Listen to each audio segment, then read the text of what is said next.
Ang pahayag kay Juan. Unang kabanata. Ito ang pahayag na ibinigay ng Diyos kay Hesukristo at kanya namang inihayag kay Juan na alipin niya sa pamamagitan ng anghel na isinugo niya. Ang layunin ng paghahayag na ito'y ipabatid sa mga alipin ng Diyos ang mga bagay na malapit ng maganap.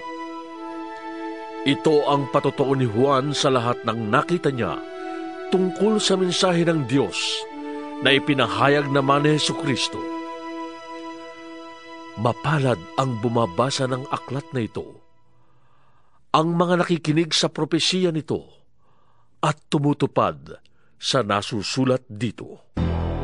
Sapagkat ang lahat ng ito'y malapit ng maganap. Buhat kay Juan para sa 7 iglesia sa lalawigan ng Asya.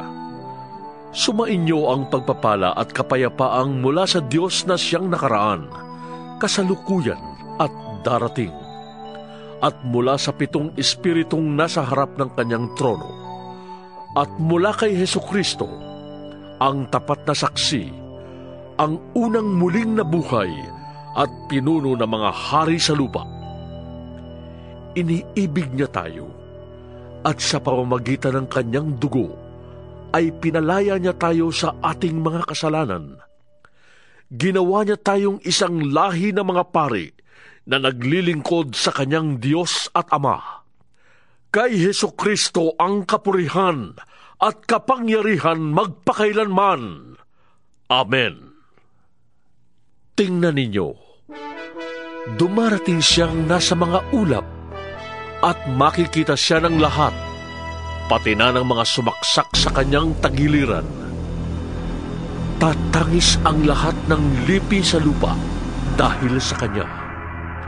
Ganoon nga ang mangyayari. Amen. Ako ang Alpha at ang Omega. Sabi ng Panginoong Diyos na makapangyarihan sa lahat, Diyos sa kasalukuyan, sa nakaraan, at siyang darating. Ako'y si Juan, ang inyong kapatid at kasama sa paghihirap at pagtitiis na nararanasan ng mga kabilang sa kanyang kaharian dahil sa pakikipag-isa kay Jesus. Itinapon ako sa pulo ng Patmos sapagkat ipinahayag ko ang salita ng Diyos at ang katotohanang inihayag ni Jesus. Noon ay araw ng Panginoon.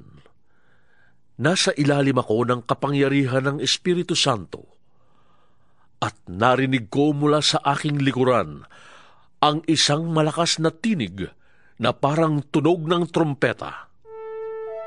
Sabi niya, "Isulat mo ang iyong nakikita at ipadala mo sa 7 iglesia, sa Efeso, Esmirna, Pergamo, Thyatira, Sardis, Philadelphia, at Laodicea." Lumingon ako upang tingnan ang nagsasalita at nakakita ko ng 7 ilawang ginto. Nakatayo sa gitna ng mga ilawan ang isang parang tao, nakadamit ng hanggang sako at may gintong pamigkis sa kanyang dibdib. Ang kanyang ulo at buhok ay kasimputi ng balahibo ng tupa o ng niebe, at ang kanyang mga matay parang apoy na nagliliyab. Kumikinang ang kanyang mga paa na parang tansong pinakintab at parang rumaragas ang tubig ang kanyang tinig. May hawak siyang 7 bituin sa kanang kamay at lumalabas sa kanyang bibig ang isang matalim na tabak na sa magkabilay may talim. Ang kanyang mukha ay nakakasilaw na parang matinding sikat ng araw. Pagkakita ko sa kanya, para akong patay na bumagsak sa paanan niya. Ngunit ipinatong niya sa akin ang kanyang kanang kamay at sinabi, "Huwag kang matakot. Ako ang simula at ang wakas, at ang nabubuhay. Namatay ako, ngunit tingnan mo. Ako'y buhay ngayon at mananatiling buhay magpakailanman.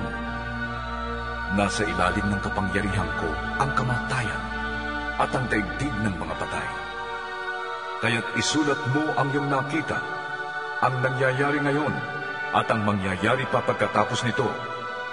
Ito ang kahulugan ng 7 bituing hawak ko at ng 7 ilawang ginto. Ang 7 bituin ay ang mga anghel ng 7 iglesia, at ang 7 ilawang ginto ay ang 7 iglesia. Ikalawang kabanata. Isulat mo sa anghel ng iglesia sa Efeso. Ito ang ipinasasabi ng may hawak ng 7 bituin sa kanyang kanang kamay at lumalakad sa gitna ng 7 ilawang ginto. Nalalaman ko ang mga ginagawa mo, ang iyong mga pagpapakahirap at pagtitiyaga. Alam kong hindi mo kinukonsinti ang masasama. Sinubok mo ang mga huwad na apostol at napatunayan mo sila'y nagsisinungaling. Alam ko ring matyaga ka, nagtiis ng maraming hirap alang-alang sa akin at hindi ka sumuko. Ngunit isang bagay ang ayaw ko sa iyo. Ang pag-ibig mo noong una kang sumampalataya ay nanlalamig na. Alalahanin mo ang dati mong kalagayan. Pagsisihan mo at talikuran ang iyong masasamang gawa at gawin mong muli ang mga ginagawa mo noong una. Kapag hindi ka nagsisi, pupunta ako dyan at aalisin ko sa kinalalagyan ang iyong ilawan. Ngunit ito naman ang nakupuri ko sa iyo. Kinapupuotan mo ring tulad ko ang mga ginagawa ng mga Nicolaita. Ang lahat ng may pandinig ay makinig sa sinasabi ng Espiritu sa mga iglesia. Ibibigay ko sa magtatagumpay ang karapatang kumain ng bunga ng punong kahoy na nagbibigay buhay na nasa paraiso ng Diyos. Isulat mo sa anghel ng iglesia sa Esmirna. Ito ang ipinasasabi sa iyo ng simula at wakas, ang namatay at muling nabuhay. Nalalaman ko ang mga pagsubok na dinaranas mo. Alam kong mahirap ka, ngunit ang totoo'y mayaman ka. Nalalaman ko rin ang mga paninirang puri sa iyo ng mga hindi tunay na Hudyo. Ngunit ang totoo, sila'y mga kampon ni Satanas. Huwag kang matakot sa mga pag-uusig na malapit mo nang darasin. Makinig ka. Ipabibilanggo ng Diablo ang ilan sa inyo bilang pagsubok. Magtitiis kayo sa loob ng 10 araw. Manatili kang tapat hanggang kamatayan. At gagantimpalaan kita ng maluwalhating buhay. Ang lahat ng may pandinig ay makinig sa sinasabi ng Espiritu sa mga iglesia. Ang magtatagumpay ay hindi makakaranas ng pangalawang kamatayan. Isulat mo sa anghel ng iglesia sa Pergamo. Ito ang ipinasasabi ng may hawak ng matalas na tabak na sa magkabilay may talim. Nalalaman ko kung saan ka nakatira, sa lugar na pinaghaharian ni Satanas. Ngunit nananatili kang tapat sa akin. Hindi mo tinalikuran ang iyong pananalig sa akin, kahit noong si Antipas na tapat kong lingkod ay patayin dyan sa gitna ninyo sa bayang tinitirhan ni Satanas. Ngunit may hinanakit ako sa iyo. May ilan sa inyo na sumusunod sa turo ni Balaam na nagturo kay Balak upang mahikayat ang mga Israelita upang magkasala. Kaya't kumain sila ng mga pagkain inihandog sa mga Diyos-Diyosan at gumawa sila ng mga kahalayan. May ilan din sa inyong sumusunod sa turo ng mga Nicolaita. Kaya nga, pagsisihan ninyo at talikdan ang inyong mga kasalanan. Kung hindi, pupunta ko dyan sa lalong madaling panahon at pupuksain ko ang mga taong yun sa pamamagitan ng tabak na lumalabas sa aking bibig. Ang lahat ng may pandinig ay makinig sa sinasabi ng Espiritu sa mga iglesia. Ang magtatagumpay ay bibigyan ko ng nakatagong pagkain mula sa langit. Bibigyan ko rin siya ng batong puti na kinasusulatan ng isang bagong pangalan na walang sinumang nakakaalam maliban sa tatanggap niyon. Isulat mo sa anghel ng iglesia sa Tiatira. Ito ang sinasabi ng anak ng Diyos na may mga matang parang apoy na nagliliyab at mga paang kumikinang na parang tansong pinakintab. Nalalaman kong mga ginagawa mo, ang iyong pag-ibig, katapatan, paglilingkod at pagtitiyaga. Nalalaman kong ang mga ginagawa mo ngayon ay higit kaysa noong una. Ngunit ito ang masasabi ko laban sa iyo. Pinapayagan mo si Jezebel, ang babaeng nagpapanggap na propeta, na magturo at linlangin ang aking mga lingkod upang gumawa sila ng kahalayan at kumain ng pagkain inihandog sa mga Diyos-Diyosan. Binigyan ko siya ng sapat na panahon upang pagsisihan at talikdan ang mahalay na pamumuhay. Ngunit ayaw niya. Kaya nga magkakasakit siya ng malubha. Pati ang mga kasama niya sa pangangalo niya. Darana sila ng matinding hirap kung hindi nila pagsisisihan at tatalikuran ang kahalayang ginawa nila sa piling niya. Papatayin ko rin ang kanyang mga anak upang malaman ng mga iglesia na ako ang nakakaalam sa puso't isip ng mga tao. Gagantihan ko ang bawat isa sa inyo ayon sa inyong mga gawa. Ngunit para sa ibang mga taga-Tiatira na hindi nakinig sa masamang turo ni Jezebel at hindi natuto ng tinatawag na malalalim na lihim ni Satanas, ito ang sinasabi ko sa inyo: hindi ko kayo bibigyan ng pasanin, ngunit manatili kayong tapat sa akin hanggang sa pagdating ko. Sa magtatagumpay at tutupad ng kalooban ko hanggang wakas, ibibigay ko ang pamamahala sa mga bansa. Mamamahala siya sa pamamagitan ng kamay na bakal at tuturugin niya ang mga bansa na parang mga palayok. Ibinibigay ko ito kung paanong ibinigay ito sa akin ng Ama. Ibibigay ko rin sa kanya ang tala sa umaga. Ang lahat ng may pandinig ay makinig sa sinasabi ng Espiritu sa mga iglesia. Ikatlong Kabanata. Isulat mo sa anghel ng iglesia sa Sardis. Ito ang sinasabi ng nagtataglay ng 7 Espiritu ng Diyos at ng 7 bituin. Nalalaman ko ang ginagawa mo. Ipinapalagay kang buhay, ngunit ang totoo, ikaw ay patay. Kaya't gumising ka, pag-alabin mo ang mga katangiang nalalabi pa sa iyong buhay upang hindi tutuluyang mamatay. Nakikita kong hindi paganap ang mga nagawa mo sa paningin ng aking Diyos. Kaya nga, alalahanin mo ang mga bagay na iyong tinanggap at narinig. Isagawa mo ang mga yon at pagsisihan mo talikdan ang iyong kasamaan. Kung hindi ka gigising, pupunta ko dyan na gaya ng isang magnanakaw at hindi mo malalaman ang oras ng aking pagdating.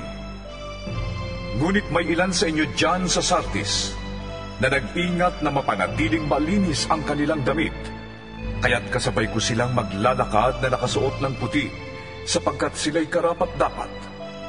Ang magtatagumpay ay magdaramit ng puti, at hindi ko kailanman aalisin sa aklat ng buhay ang kanyang pangalan. Kikilalanin ko siya sa harap ng aking Ama at ng kanyang mga anghel. Ang lahat ng may pandinig ay makinig sa sinasabi ng Espiritu sa mga iglesia. Isulat mo sa anghel ng iglesia sa Philadelphia. Ito ang sinasabi ng banal at mapagkakatiwalaan, ang may hawak ng susi ni David. Walang makakapagsara ng anumang buksan niya, at walang makakapagbukas ng anumang sarhan niya. Nalalaman ko ang mga ginagawa mo. Alam kong mahina ka, ngunit sinusunod mo ang aking salita, at naging tapat ka sa akin. Kaya't binuksan ko para sa iyo ang isang pinto na hindi maisasara ng kahit sino.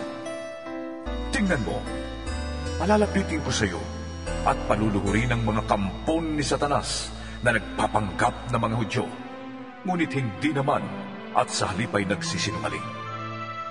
Malalaman nilang minamahal kita sapagkat nagtiyaga ka, gaya ng iniuutos ko sa iyo. Iingatan naman kita sa panahon ng pagsubok na darating sa lahat ng tao sa buong daigdig. darating ako sa lalong madaling panahon. Ingatan mo ang mga tagubilin ko sa iyo upang hindi maagaw ni naman ang iyong gantimpala. Ang magtatagumpay ay gagawin kong isang haligi sa templo ng aking Diyos at hindi na siya maaalis doon magpakailanman. Iuukit ko sa kanya ang pangalan ng aking Diyos at ang pangalan ng lungsod ng aking Diyos, ang bagong Jerusalem na bababa mula sa langit buhat sa aking Diyos. Iuukit ko rin sa kanya ang aking bagong pangalan. Ang lahat ng may pandinig ay makinig sa sinasabi ng Espiritu sa mga iglesia. Isulat mo sa anghel ng iglesia sa Laodicea. Ito ang sinasabi niya na ang pangalan ay Amen, ang matapat at tunay na saksi, at siyang pinagmulan ng lahat ng nilalang ng Diyos. Nalalaman ko ang mga ginawa mo. Alam kong hindi ka malamig o mainit. Higit na mabuti kung ikaw ay malamig o mainit. Ngunit dahil sa ikaw ay maligamgam, hindi mainit o malamig, isusuka kita. Sinasabi mo, ako'y mayaman, sagana sa lahat ng bagay at wala nang kailangan pa. Ngunit hindi mo nalalamang ikaw ay kawawa, kahabag-habag, mahirap, bulag at hubad. Kaya nga, ipinapayo kong bumili ka sa akin ng purong ginto upang ikaw ay maging tunay na mayaman. Bumili ka rin sa akin ng puting damit upang matakpan ang nakakahiyamong kahubaran at ng gamot sa mata upang ikaw ay makakita. Sinasaway ko't pinapalo ang lahat ng aking minamahal. Kaya't maging masigasig ka. Pagsisihan mo talikdan ang iyong mga kasalanan. Nakatayo ako sa labas ng pintuan at kumakatok. Kung diringgin ni naman ang aking tinig at bubuksan ang pinto, ako'y papasok sa kanyang tahanan at magsasalo kami sa pagkain. Ang magtatagumpay ay uupong katabi ko sa aking trono, tulad ko na nagtagumpay at nakaupo ngayon katabi ng aking Ama sa kanyang trono. Ang lahat ng may pandinig ay makinig sa sinasabi ng Espiritu sa mga iglesia. Ika-4 na kabanata. Pagkatapos kong masaksihan ng mga bagay na ito, nakita ko sa langit ang isang bukas na pinto. At muli kong narinig ang tinig na gaya ng isang trompeta na ang sabi sa akin, "Umakyat ka rito at ipapakita ko sa iyo ang mga mangyayari pa pagkatapos nito." At biglang napailalim ako sa kapangyarihan ng Espiritu. At nakita ko sa langit ang isang trono, at doon ay may nakaupo.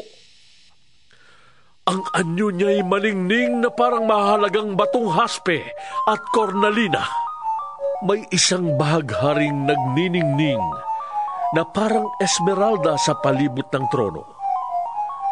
Nakapaligid naman dito ang 24 pang trono, at may nakaupo roong 24 na pinuno na nakadamit ng puti at may koronang ginto sa kanilang ulo. Mula sa trono ay gumuguhit ang kidlat, kasabay ng mga ugong at mga kulong. Sa harap ng trono ay may 7 nagniningas na sulong. Ito ang 7 Espiritu ng Diyos. Sa harap ng trono ay may tila dagat na salaming sinlinaw ng kristal. Sa 4 na panig ng trono ay may 4 na buhay na nilalang na punong-puno ng mga mata sa kanilang harap at likod. Ang unang buhay na nilalang ay katulad ng leon. Katulad naman ng baka ang pangalawa. Kamukha ng tao ang pangatlo. At katulad naman ng agilang lumilipad ang pang-4. Ang bawat isa ay may tig-6 na pakpak at punong-puno ng mga mata sa loob at labas. Walang tigil ang pag-awit nila sa araw at gabi. Banal! Banal! Banal ang Panginoong Diyos na makapangyarihan sa lahat. Ang Diyos sa nakaraan, sa kasalukuyan, at siyang darating. Tuwing umaawit ng papuri, parangal at pasasalamat ang apat na buhay na nilalang sa nakaupo sa trono na nabubuhay magpakailanman. Ang 24 na pinuno naman ay nagpapatira pa sa harap ng trono at sinasamba ang nakaupo doon. Ang nabubuhay magpakailanman. Iniaalay nila ang kanilang korona sa harap ng trono at sinasabi, Aming Panginoon at Diyos, karapat-dapat kang tumanggap ng papuri, karangalan at kapangyarihan sapagkat ikaw ang lumalang sa lahat ng bagay at ayon sa iyong kagustuhan, sila'y nilalang mo at pinapanatili. 5 Kabanata. Nakita ko sa kanang kamay ng nakaupo sa trono ang isang kasulatang nakarolyo na may sulatang loob at labas at sinarhan ng 7 selyo. At nakita ko rin ang isang makapangyarihang anghel na nagtanong ng malakas, Sino ang karapat-dapat na sumira sa mga selyo at magbukas sa kasulatang nakarolyo? Ngunit wala ni isa man maging sa langit, maging sa lupa o sa ilalim ng lupa na makapagbukas o makatingin sa nilalaman niyon. Buong kapaitan akong umiyak dahil walang natagpuang karapat-dapat na magbukas at tumingin sa nilalaman niyon. Kaya sinabi sa akin ng isa sa mga pinuno, Huwag kang umiyak. Tignan mo, ang leon mula sa lahi ni Huda, ang anak ni David, ang siyang nagtagumpay at may karapatang sumira sa 7 selyo at magbukas sa kasulatang nakarolyo. Pagkatapos, nakita ko sa pagitan ng mga pinuno at ng tronong napapaligiran ng 4 na buhay na nilalang ang isang korderong nakatayo na parang pinatay na. Ito'y may 7 sungay at 7 mata na siyang 7 espiritu ng Diyos na ipinadala sa buong sanlibutan. Lumapit ang kordero at kinuha ang kasulatang nakarolyo sa kanang kamay ng nakaupo sa trono. Nang ito'y kunin niya, nagpatira pa sa harapan ng kordero ang 4 na buhay na nilalang at ang 24 na pinuno. Bawat isa'y may hawak na alpa at may gintong mangkok na puno ng insenso na siyang mga panalangin ng mga banal. Inawit nila ang isang bagong awit. Ikaw ang karapat-dapat na kumuha sa kasulatang nakarolyo at sumira sa mga selyo niyon, sapagkat pinatay ka at sa pamamagitan ng iyong dugo ay tinubos mo para sa Diyos ang mga tao mula sa bawat lahi, wika, bayan at bansa. Ginawa mo silang isang lahing maharlika at mga pare para maglingkod sa ating Diyos, at sila'y maghahari sa lupa. Tumingin akong muli at narinig ko ang tinig ng di mabilang na mga anghel. Sila'y nakapaligid sa trono, sa 4 na buhay na nilalang at sa mga pinuno. Umaawit sila ng malakas. Ang korderong pinatay ay karapat-dapat tumanggap ng kapangyarihan, kayamanan, karunungan, kalakasan, parangal, papuri at paggalang. At narinig kong umaawit ang mga nilikhang nasa langit, nasa lupa, nasa ilalim ng lupa, at nasa dagat, lahat ng naroon. Ibigay sa nakaupo sa trono at sa kordero ang papuri at karangalan, kaluwalhatian at kapangyarihan magpakailanman. At sumagot ang 4 na nilalang na buhay. Amen! At nagpatira pa ang mga pinuno at nagsisamba. Ika-6 na kabanata. Nakita kong sinira ng kordero ang una sa 7 selyo. At narinig kong kasing lakas ng kulog na sinabi ng isa sa 4 na buhay na nilalang, Halika! At nakita ko ang isang kabayong puti na ang sakay ay may hawak na pana. Binigyan siya ng korona at siya'y humayo upang patuloy na manakop. Sinira ng kordero ang 2 selyo at narinig kong sinabi ng 2 buhay na nilalang, Halika! Isa namang kabayong pula ang lumitaw na ang sakay ay binigyan ng kapangyarihang magpasimula ng digmaan sa lupa upang magpataya ng mga tao. Binigyan siya ng isang malaking tabak. Sinira ng kordero ang 3 selyo at narinig kong sinabi ng 3 buhay na nilalang, Halika! Isang kabayong itim ang nakita ko. May hawak na timbangan ang sakay nito. May narinig akong parang isang tinig buhat sa kinaroroonan ng 4 na buhay na nilalang na nagsabi, Isang takal na trigo lamang ang mabibili ng sahod sa maghapong trabaho at 3 takal na sibada lamang ang mabibili sa ganon ding halaga. Ngunit huwag mong pinsalain ang langis ng olibo at ang alak. Sinira ng kordero ang 4 na selyo. At narinig kong sinabi ng 4 na buhay na nilalang, ang nakita ko na may isang kabayong maputla ang kulay. Ang pangalan ng sakay nito'y Kamatayan. At kasunod niya ang Hades.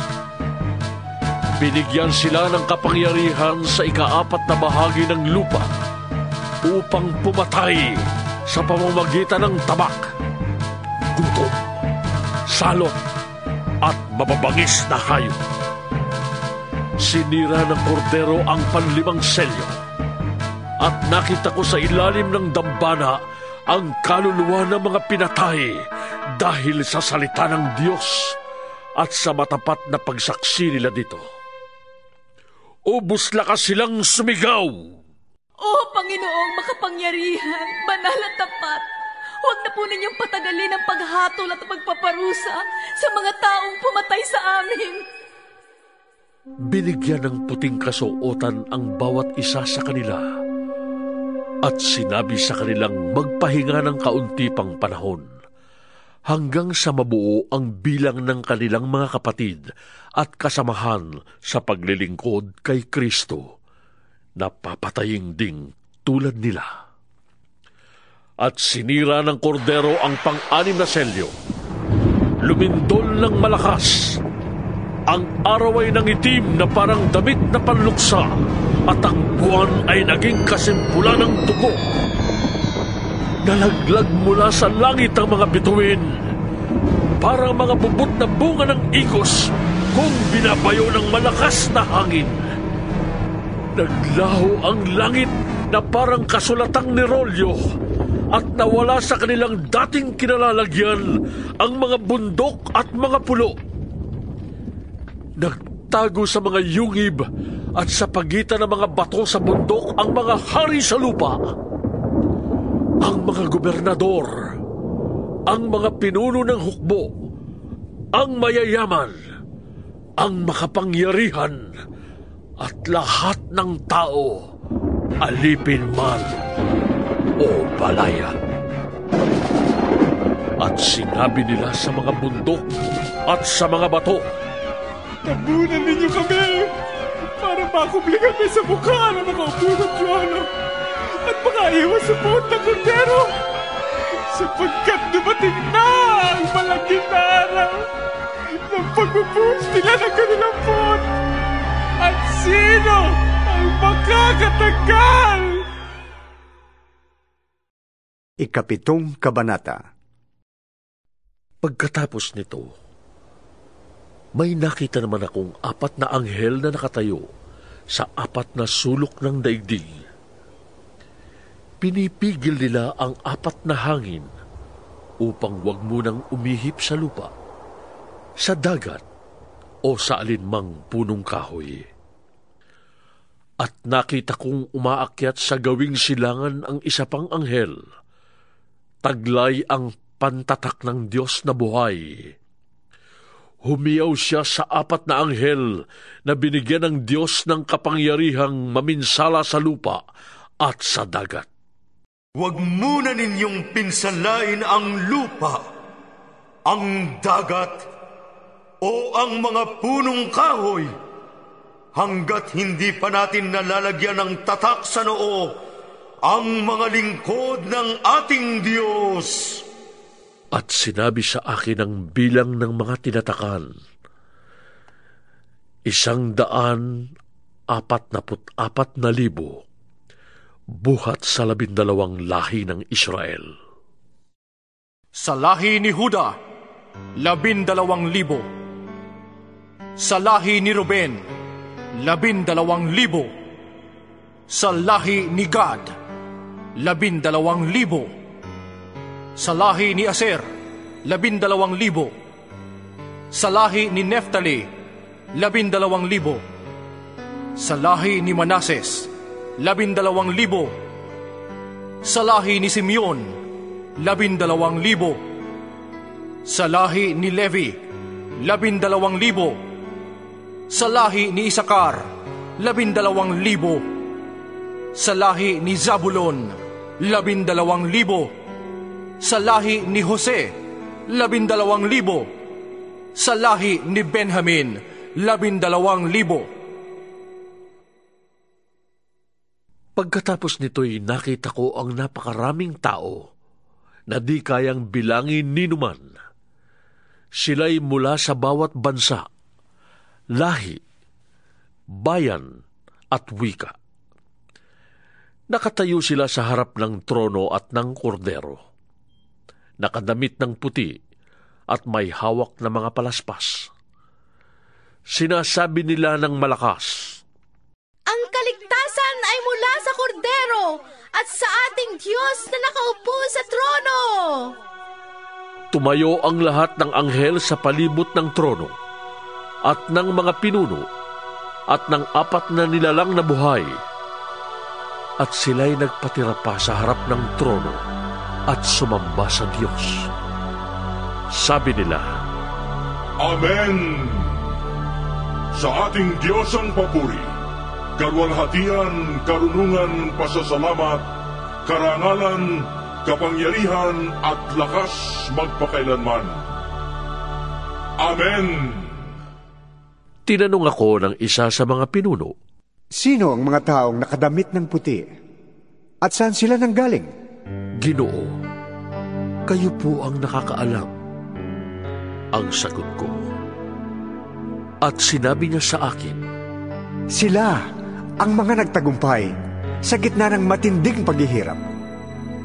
Nilinis nila at pinaputi sa dugo ng kordero ang kanilang damit.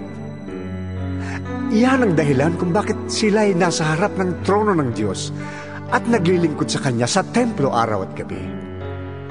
At ang nakaupo sa trono ang kukup-kup sa kanila. Hindi na sila magugutom ni mauuhaw. Hindi na sila mabibilad sa araw ni mapapaso ng anumang matinding init. Sapagkat ang korderong nasa gitna ng trono ang magiging pastol nila.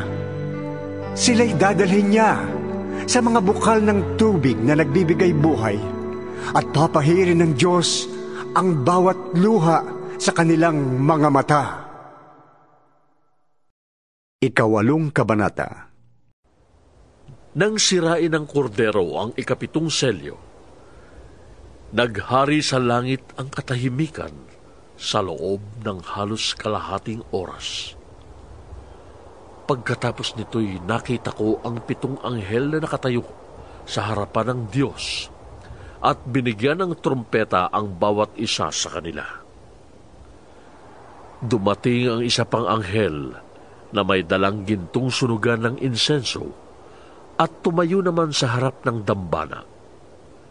Binigyan siya ng maraming insenso upang ihandog sa dambanang ginto na nasa harap ng trono, kalakip ng dalangin ng mga pinili ng Diyos. Mula sa kamay ng anghel, unti-unting tumaas sa harapan ng Diyos ang usok ng insenso, kalakip ng dalangin ng mga pinili ng Diyos. Pagkatapos, ang anghel ay kumuha ng mga baga sa dambana, inilagay sa sunugan ng insenso at inihagis sa lupa, at biglang kumulog, nagkaingay, kumidlat, at lumindol. At humanda ang 7 anghel upang hipan ang kanilang trompeta. Hinipan ng unang anghel ang kanyang trompeta, at umulan ng yelo at apoy na may kahalong dugo. Nasunog ang 3 bahagi ng lupa, ang 3 bahagi ng mga punong kahoy, at lahat ng sariwang damo. Hinipan ng 2 anghel ang kanyang trompeta, at bumagsak sa dagat ang isang parang malaking bundok na nasusunog. Naging dugo ang 3 bahagi ng dagat. Namatay ang 3 bahagi ng mga nilalang na naroon, at nawasak ang 3 bahagi ng mga sasakyang dagat. Hinipan ng 3 anghel ang kanyang trompeta, at nahulog mula sa langit ang isang malaking bituing nagliliyab na parang sulo, at bumagsak sa 3 bahagi ng mga ilog at mga bukal. Ang bituin ay tinatawag na kapaitan. Pumait ang 3 bahagi ng tubig, at maraming tao ang namatay pagkainom nito. Hinipan ng 4 na anghel ang kanyang trompeta, at napinsala ang 3 bahagi ng araw, ng buwan, at ng mga bituin, kaya't nawala ang 3 bahagi ng kanilang liwanag. Nagdilim ang 3 bahagi ng maghapon, at walang tumanglaw sa 3 bahagi ng magdamag. Pagkatapos ay nakita ko ang isang agilang lumilipad sa kalawakan, at narinig ko itong sumisigaw, "Kalagim-lagim! Talagang kalagim-lagim! Ang sasapitin ng lahat ng nasa lupa! Pagtunog ng mga trompetang hihipan ng 3 anghel!" 9 na kabanata. Hinipan ng 5 anghel ang kanyang trompeta, at nakita kong nahulog sa lupa ang isang bituin. Ibinigay sa bituin ang susi ng banging napakalalim. Binuksan ng bituin ang bangin, at may lumabas na makapal na usok, tulad ng usok ng malaking hurno, kaya't nagdilim ang araw at ang himpapawid. May naglabas ang mga balang mula sa usok at kumalat sa lupa. Binigyan sila ng kapangyarihang manakit tulad ng alakdan. Ipinagbilin sa kanila na huwag sirain ang mga damo, punong kahoy o anumang halaman. Ang mga tao lamang na walang tatak ng Diyos sa kanilang noo ang sasaktan nila. Hindi pinahintulutan ng mga balang na patayin ang mga taong ito, kundi pahirapan lamang sila sa loob ng 5 buwan. Parang kagat ng alakdan ang kirot na dulot ng mga balang na ito. Sa loob ng panahong iyo'y hahanapin ng mga tao ang kamatayan, ngunit hindi nila ito makikita. Iibigin nilang mamatay, ngunit lalayuan sila ng kamatayan. Ang mga balang ay parang mga kabayong handa sa pakikipagdigma. Sila ay may putong na parang koronang ginto, at parang mukha ng tao ang kanilang mukha. Parang buhok ng babae ang kanilang buhok, at parang ngipin ng leon ang kanilang ngipin. Natatakpan ng parang mga baluting bakal ang kanilang dibdib, at ang tunog ng kanilang pakpak ay parang dagundong ng mga karwahing hila ng mga kabayong papunta sa labanan. Sila'y may buntot na may tulis gaya ng sa alakdan. Nasa buntot nila ang kapangyarihang manakit ng mga tao sa loob ng 5 buwan. Ang hari nila'y ang anghel na bantay sa banging napakalalim. Ang kanyang pangalan sa wikang Hebreo ay Abaddon at sa wikang Griego'y Apollyon. Nakaraan na ang unang lagim. 2 pa ang darating. Hinipan ng ika-6 na anghel ang kanyang trompeta at nakarinig ako ng tinig mula sa mga sulok ng damba ng ginto na nasa harapan ng Diyos. Iniutos nito sa anghel na may trompeta. Halagan mo ang 4 na anghel na nakagapo sa tabi ng malaking ilog Euphrates. At pinalaya ang 4 na anghel upang patayin nila ang 3 bahagi ng sangkatauhan. Talagang inihanda sila para sa oras, araw, buwan at taong ito. Sinabi sa akin na ang bilang ng hukbong nakakabayo ay 200 milyon. Nakita ko sa pangitain ng mga kabayo at ang mga dibdib ng mga sakay nito ay may mapulang panangga na gaya ng apoy, asul na gaya ng safiro, at dilaw na parang asupre. Parang ulo ng leon ang ulo ng mga kabayo. Bumubuga ng apoy, usok at asupre ang kanilang bibig. Ang 3 salot na pumatay sa 4 bahagi ng sangkatauhan ay ang apoy, usok at asupre na mula sa kanilang bibig. Ang kapangyarihan ng mga kabayo ay nasa kanilang mga bibig at nasa kanilang mga buntot na parang ahas at may ulo na siyang ginagamit nila sa pananakit. Ang natira sa sangkatauhan na hindi namatay sa mga salot na ito'y hindi nagsisi. Hindi sila tumalikod ni tumigil ng pagsamba sa mga demonyo at sa mga Diyos-Diyos ang ginawa ng kanilang kamay, mga larawang ginto, pilak, tanso, bato at kahoy na di nakakakita, nakakarinig o nakakalakad man.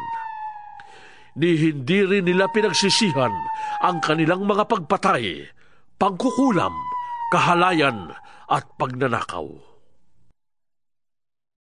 10 kabanata. Pagkaraan nito, nakita ko ang isa pang makapangyarihang anghel na bumababa mula sa langit. Siya'y nababalot ng ulap at may bahaghari sa kanyang ulunan. Nagniningning na parang araw ang kanyang mukha at parang mga haliging apoy ang kanyang mga binti. May tangan siyang isang maliit na kasulatang nakabukas. Itinuntong niya sa dagat ang kanyang kanang paa at sa lupa naman ang kaliwa. Sumigaw siya at ang kanyang tinig ay parang atungal ng leon. Tinugon siya ng dagundong ng 7 kulog. Nang matapos ang dagundong ay isusulat ko sana ang aking nasaksihan.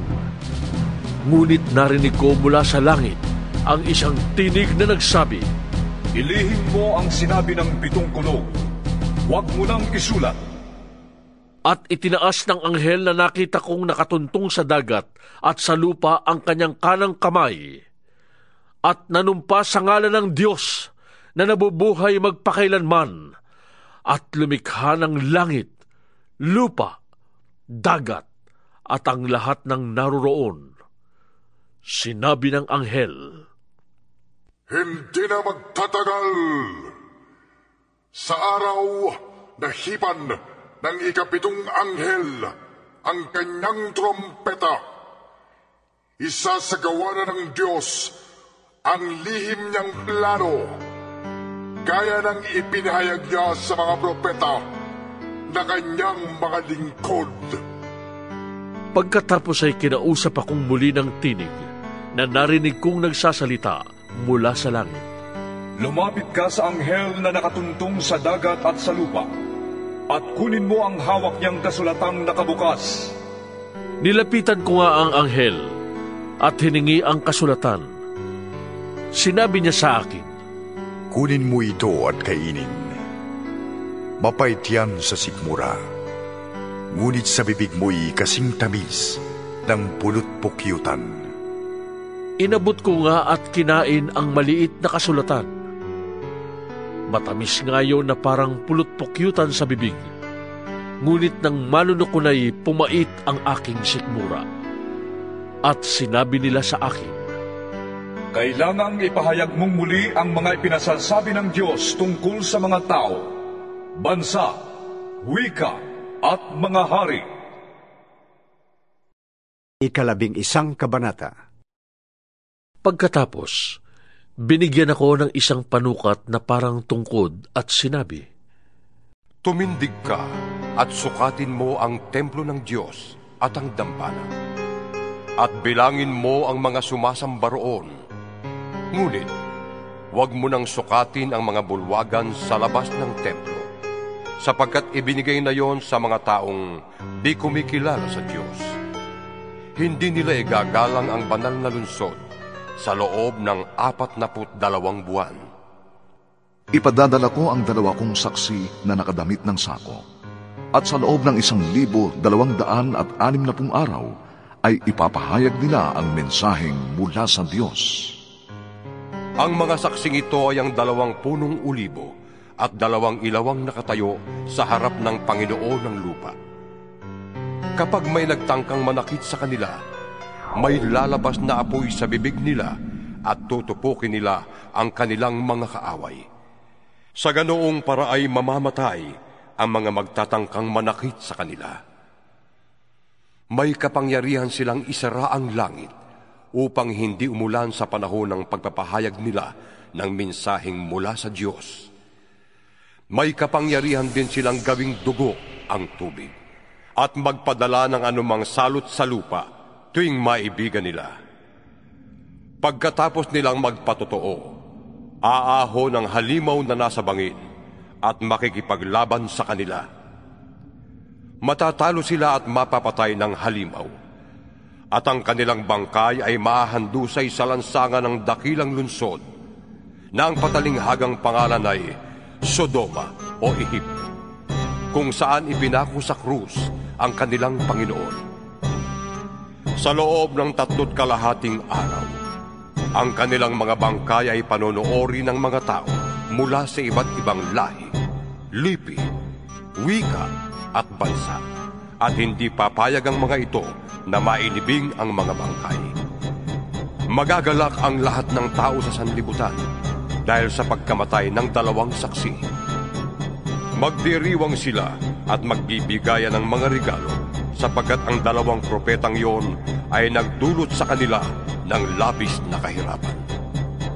Pagkalipas ng 3 kalahating araw, sila'y muling binuhay ng Diyos, at sila'y tumindig, at labis na nasindak ang mga nakakita sa kanila. Pagkatapos ay narinig nilang nagsalita ang isang malakas na tinig mula sa langit. Umakyat kayo rito! At habang nakatingin ang kanilang mga kaaway, umakyat sila sa langit na sakay ng ulap. Lumindol ng napakalakas ng oras ding yon. Nawasak ang 10 bahagi ng lunsod at 7,000 tao ang namatay. Ang mga natirang tao ay natakot at niluwalhati nilang Diyos ng kalangitan. Natapos na ang 2 lagim at malapit na ring mangyari ang 3. Hinipa ng 7 anghel ang kanyang trompeta, at mula sa langit ay may malalakas na tinig na nagsabi, ang paghahari sa sanlibutan ay inilipat na sa Kristong ating Panginoon. Maghahari siya magpakailanman! At ang 24 na matatandang nakaupo sa kani-kanilang trono sa harapan ng Diyos ay nagpatira pa at sumamba sa Kanya. Sinabi nila, Panginoong Diyos na makapangyarihan sa lahat, Diyos sa kasalukuyan at sa nakaraan, Nagpapasalamat kami na ginamit mo ang iyong walang hanggang kapangyarihan at nagpasimula ka ng maghari. Nagngingit-ngit ang mga di kumikilala sa iyo dahil sa dumating na ang panahon ng iyong poot, ang paghatol sa mga patay at pagbibigay ng gantimpala sa mga propetang lingkod mo at sa iyong mga hinirang sa lahat na may takot sa iyo, dakilam at hamak. Panahon na upang lipulin mo ang mga sumira sa sanlibutan. Nabuksan ang templo ng Diyos sa langit at nakita ang kaba ng tipan sa loob. Pagkatapos ay gumuhit ang kidlat, dumagundong ang kulong, narinig ang malalakas na ingay, lumindol at umulan ng yelo. 12 kabanata. Kasunod nito'y lumitaw sa langit ang isang kakaibang tanda. Isang babaeng nadadamitan ng araw at nakatuntong sa buwan. Ang ulo niya'y may koronang binubuo ng 12 bituin. Malapit na siyang manganak, kaya't napapasigaw siya sa matinding hirap. Isa pang tanda ang lumitaw sa langit. Isang pulang dragon na napakalaki. Ito'y may 7 ulo at 10 sungay. At may korona ang bawat ulo. Kinaladkad ng kanyang buntot ang 3 bahagi ng mga bituin sa langit at inihagis ang mga iyon sa lupa.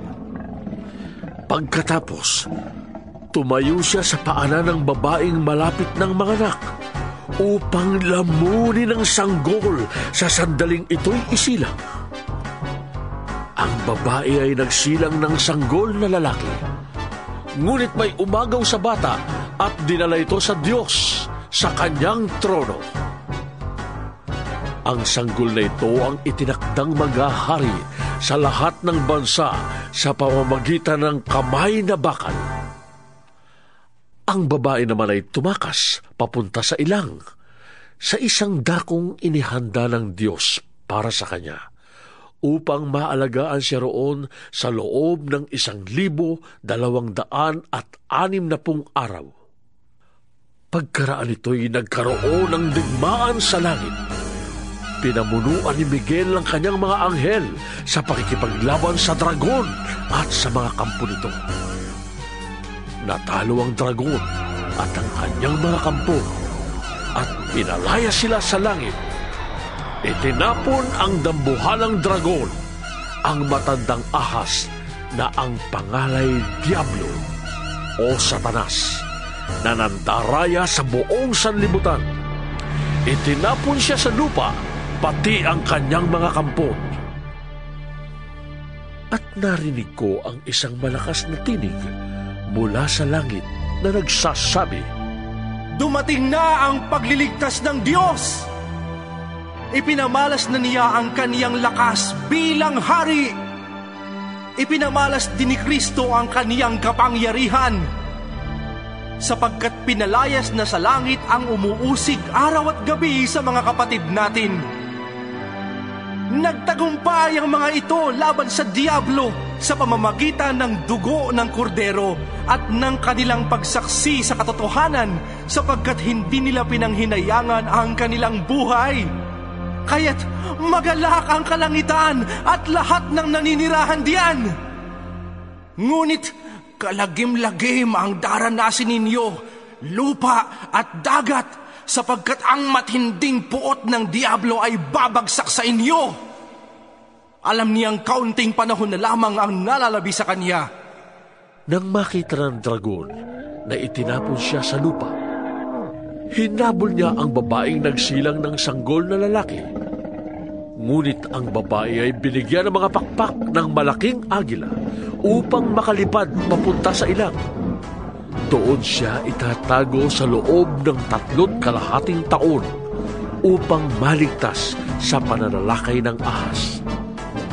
Kaya't ang ahas ay nagbuga ng tubig na parang ilog upang tangayin ang babae.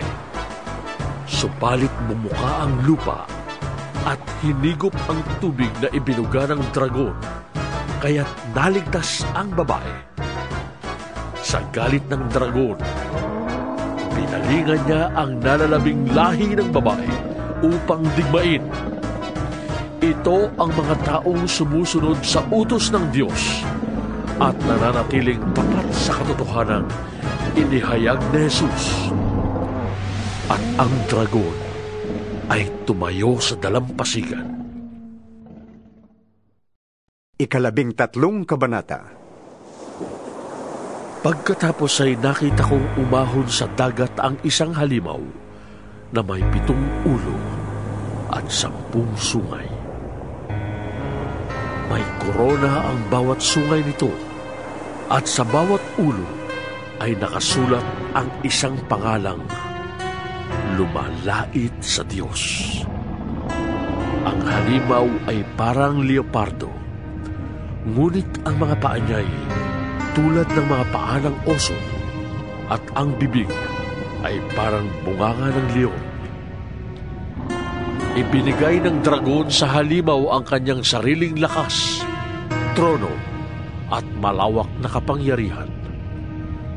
Ang isa sa mga ulo ng halimaw ay parang may sugat na halos ikamatay, ngunit gumaling ito. Namangha ang buong daigdig sa nangyaring ito at nagsisunod sila sa halimaw. Sinamba ng lahat ng tao ang dragon sapagkat ibinigay nito ang kanyang kapangyarihan sa halimaw. Sinamba rin nila ang halimaw. Sino ang makakatulad sa halimaw? Sinong makakalaban sa kanya? Sabi nila. Pinahintulutan ng halimaw na magyabang, manlait sa Diyos at maghari sa loob ng 42 buwan. Nilait nga niya ang Diyos, ang pangalan ng Diyos, ang tahanan ng Diyos, at ang lahat ng nakatira doon. Pinahintulutan din siyang digmain at talunin ang mga pinili ng Diyos, at binigyan siya ng karapatang mamahala sa bawat lahi, bayan, wika at bansa.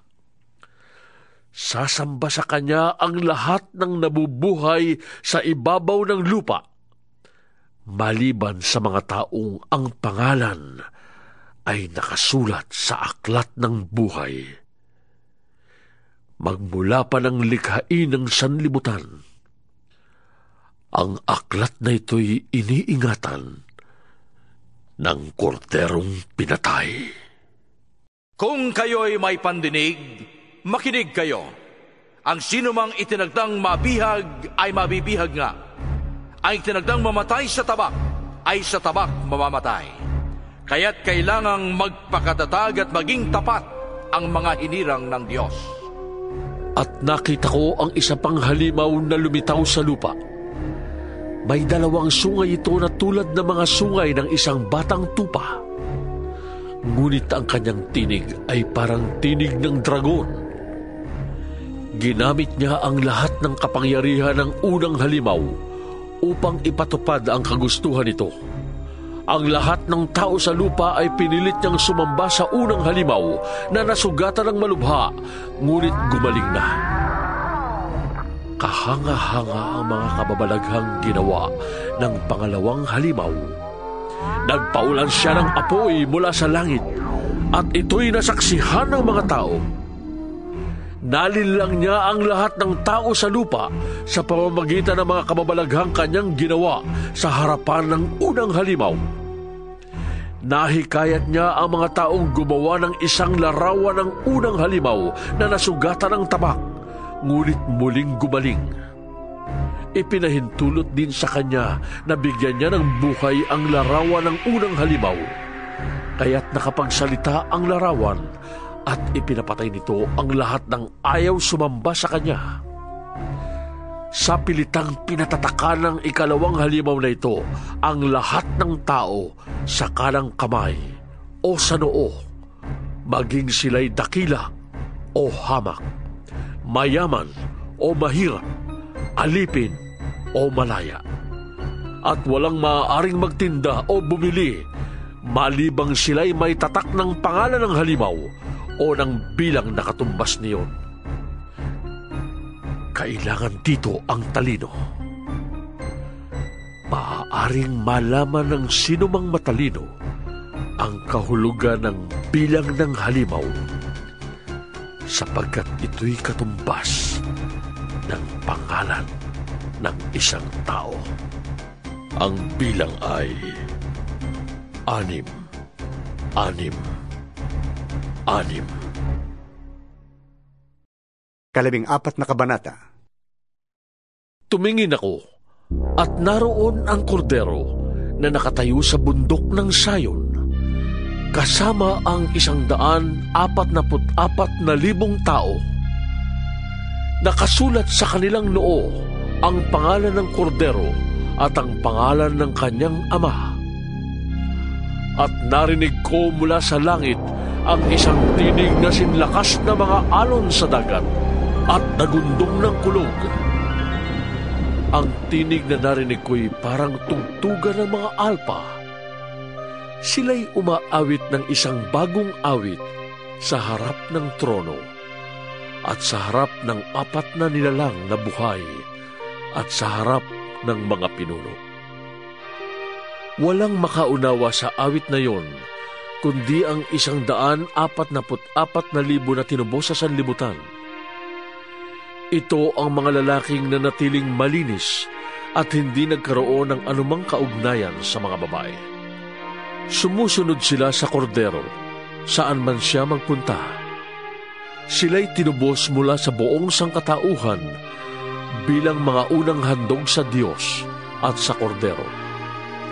Hindi sila nagsinungaling kailanman at wala silang anumang kapintasan. Nakita ko ang isa pang anghel na lumilipad sa kalawakan. Dala ang walang katapusang magandang balita upang ipahayag sa mga tao sa lupa, sa lahat ng bansa, lahi, wika at bayan. Sinabi niya ng malakas, "Matakot kayo sa Diyos at luwalhatiin siya, sapagkat dumating na ang oras ng kanyang paghatol. Sambahin niyo ang Diyos na lumikha ng langit, lupa, dagat, at mga bukal ng tubig." Sumunod ang 2 anghel na nagsasabi, "Bumagsak na! Bumagsak na! Ang dating makapangyarihang Babilonia! Pinainom niya ang lahat ng tao ng alak ng pagkahumaling sa kanyang kahalayan." Sumunod sa 2 ang 3 anghel na sumisigaw ng malakas, "Sino mang sumasamba sa halimaw at sa larawan nito at nagpatatak sa kanyang noo o kamay, ay paiinumin ng Diyos ng alak ng kanyang puot na walang halong ibinuhos sa kopa ng kanyang galit. Pahihirapan sila sa apoy at asupre sa harapan ng mga banal na anghel at ng kordero. Ang apoy na nagpapahirap sa kanila ay mag-aalab pagpakailanman. Araw at gabi ay maghihirap ng walang pahinga ang mga sumamba sa halimaw at sa kanyang larawan at ang mga natatakan ng kanyang pangalan." Kailangang magpakatatag ang mga pinili ng Diyos, ang mga sumusunod sa utos ng Diyos at nananatili sa pananampalataya kay Jesus. At narinig ko ang isang tinig mula sa langit na nagsasabi, "Isulat mo, mula ngayon, mapalad ang naglilingkod sa Panginoon hanggang kamatayan. Tunay nga," sabi ng Espiritu, "matatapos na ang kanilang paghihirap, sapagkat ang kanilang ginawa ang magpapatunay sa kanilang katapatan." Tumingin uli ako, at nakita ko naman ang isang puting ulap, at nakaupo rito ang isang kamukha ng anak ng tao. May koronang ginto, at may hawak na isang matalim na karit. Isa pang anghel ang lumabas mula sa templo at malakas na nagsalita sa nakaupo sa ulap. gamitin mo na ang iyong karet. Gumapas ka na, sapagkat panahon na, hinog na ang aanihin sa lupa. Ginamit nga ng nakaupo sa ulap ang kanyang karit at ginapas ang dapat anihin sa lupa. At isa pang anghel ang nakita kong lumabas mula sa templo sa langit. May hawak din siyang matalim na karit. Lumabas mula sa dambana ang isa pang anghel. Siya ang namamahala sa apoy sa dambana. Sinabi niya sa anghel na may matalim na karit, Gamitin mo na ang iyong karit at anihin mo ang mga ubas sa lahat ng ubasan sa lupa, sapagkat hinog na ang mga ito.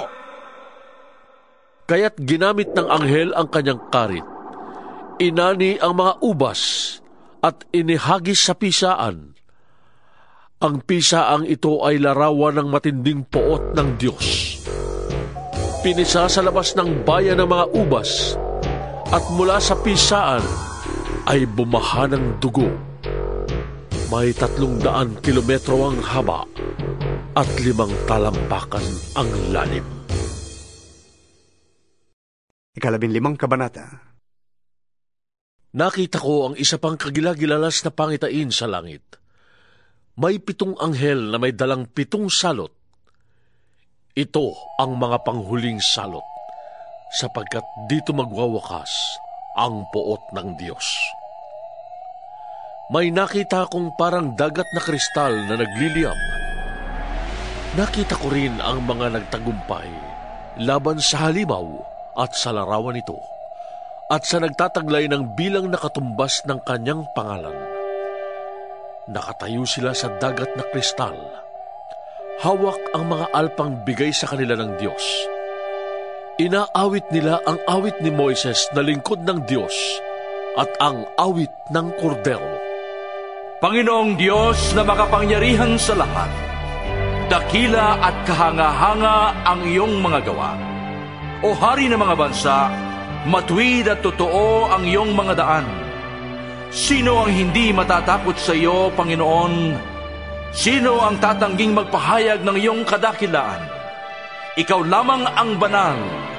Lahat ng mga bansa ay lalapit at sasamba sa iyo, sapagkat nakita ng lahat ang matuwid mong mga gawa. Pagkatapos nito'y nakita ko ring bumukas ang templo sa langit, ang toldang tipanan ng Diyos at ng tao.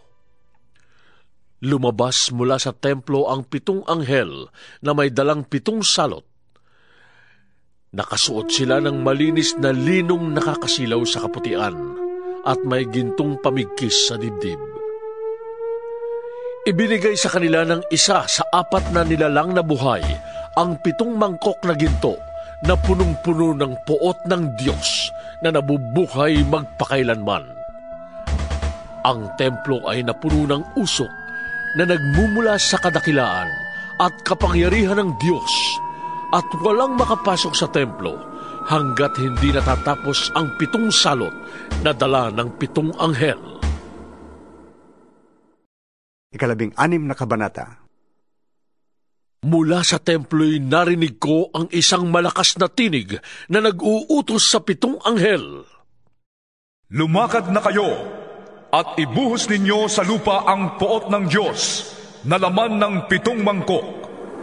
At umalis ang unang anghel at ibinuhos sa lupa ang laman ng dala niyang mangkok.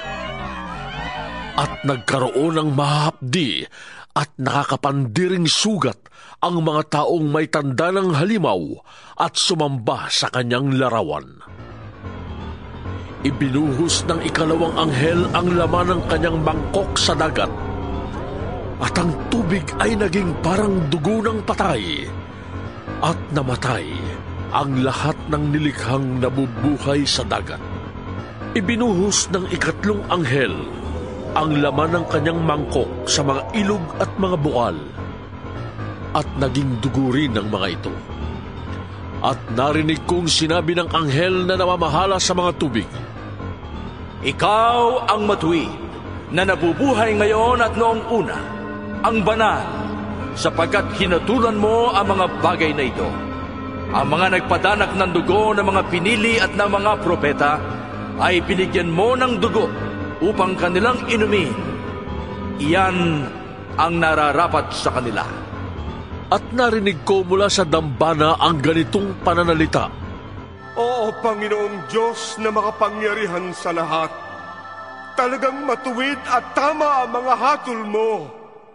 Ibinuhos ng ikaapat na anghel ang laman ng dala niyang mangkok sa araw. At ito'y binigyan ng kapangyarihang sunugin ang mga tao sa tindi ng kanyang init. Nasunog nga sila, ngunit sa halip na magsisi at talikdan ang kanilang mga kasalanan at magpuri sa Diyos, nilapastangan pa nila ang pangalan ng Diyos na may kapangyarihang magpadala ng ganoong mga salot.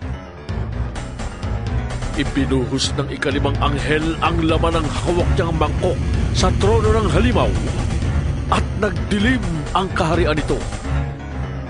Napakagatlabi sa kirot ang mga tao at nilapastangan nila ang Diyos dahil sa dinaranas nilang hirap at tinamong mga sugat. Ngunit hindi rin sila nagsisi at tumalikod sa masasama nilang gawain.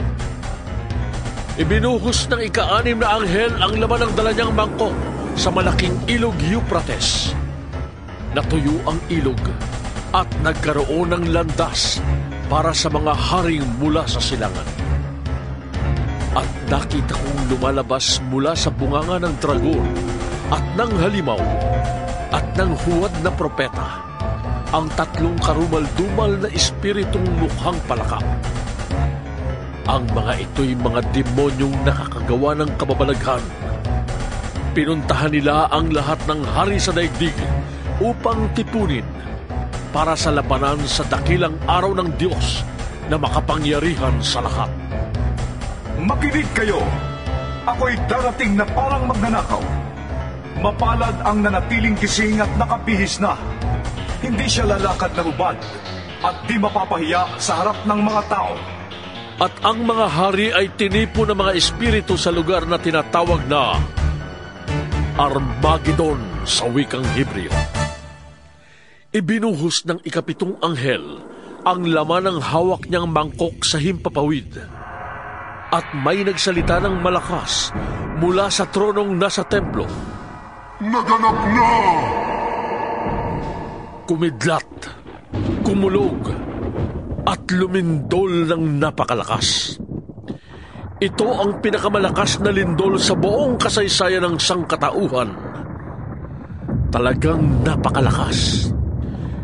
Nahati sa 3 bahagi ang malaking lunsod at nawasak ang lahat ng lunsod sa buong daigdig. Hindi nga nakaligtas sa parusa ng Diyos ang tanyag na Babilonya. Pinainom siya ng alak ng matinding poot ng Diyos. Nawala ang lahat ng pulo. Gumuho ang lahat ng bundok. Umulan ng malalaking tipak ng yelo na tumitimbang ng halos 50 kilo ang bawat isa at nabagsakan ang mga tao. At nilapastangan ng mga tao ang Diyos dahil sa nakakapangilamot na salot na dinaranas nila. 17 kabanata.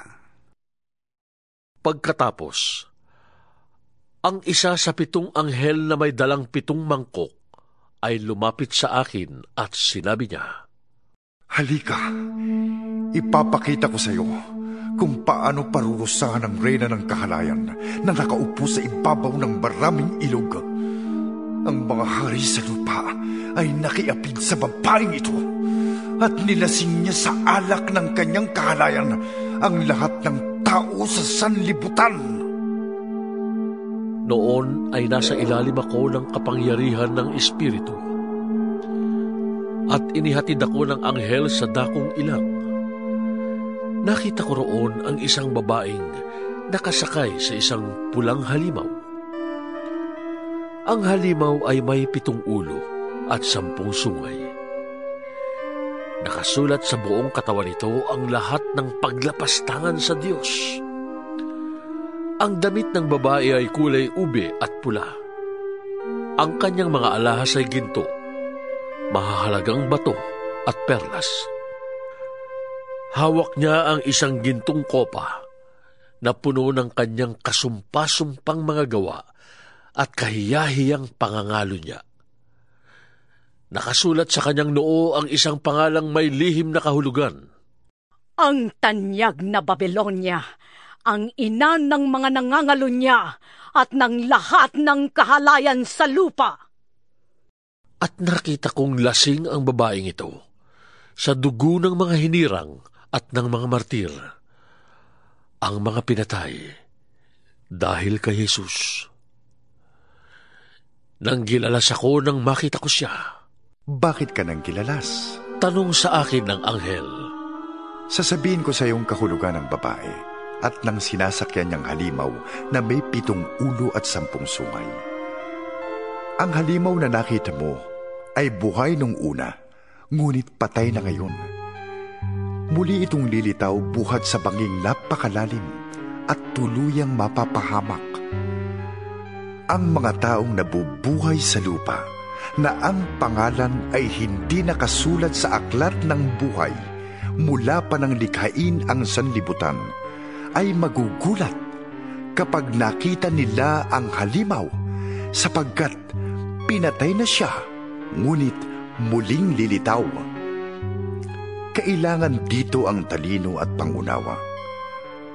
Ang 7 ulo ay ang 7 bundok na inuupuan ng babae. Inilalarawan din ito ang 7 hari. Bumagsak na ang 5 sa kanila, naghahari pa ang isa, at ang huli ay hindi pa dumarating. Pagdating niya, sandali lamang siyang maghahari. At ang halimaw na buhay noong una, ngunit ngayon wala na, ay isa sa 7 hari at siyang magiging ika-8. Siya ay mapapahamak. Ang 10 sungay na nakita mo ay 10 haring hindi pa naghahari, ngunit mamamahala silang kasama ng halimaw sa loob ng 1 oras. Iisa ang layunin ng 10 ito, at ipapailalim nila sa halimaw ang kanilang kapangyarihan at karapatan. Makikidigma sila laban sa kordero, ngunit sila'y matatalo nito, sapagkat ito ang Panginoon ng mga Panginoon at Hari ng mga hari. Kasama niya sa tagumpay ang kanyang mga tinawag, pinili at tapat na tagasunod. Sinabi rin sa akin ng anghel, ang nakita mong mga ilog na kinauupuan ng babae ay mga lahi, mga bansa at mga wika. Ang 10 sungay na nakita mo at ang halimaw ay mapopoot sa reyna ng kahalayan. Aagawin nila ang lahat ng ari-arian nito at iiwanan siyang hubad. Kakainin nila ang kanyang laman at susunugin ang matitira. Niloob ng Diyos na sila'y magkaisa at ipailalim nila sa halimaw ang kanilang karapatan at kapangyarihan hanggang sa maganap ang mga salita ng Diyos.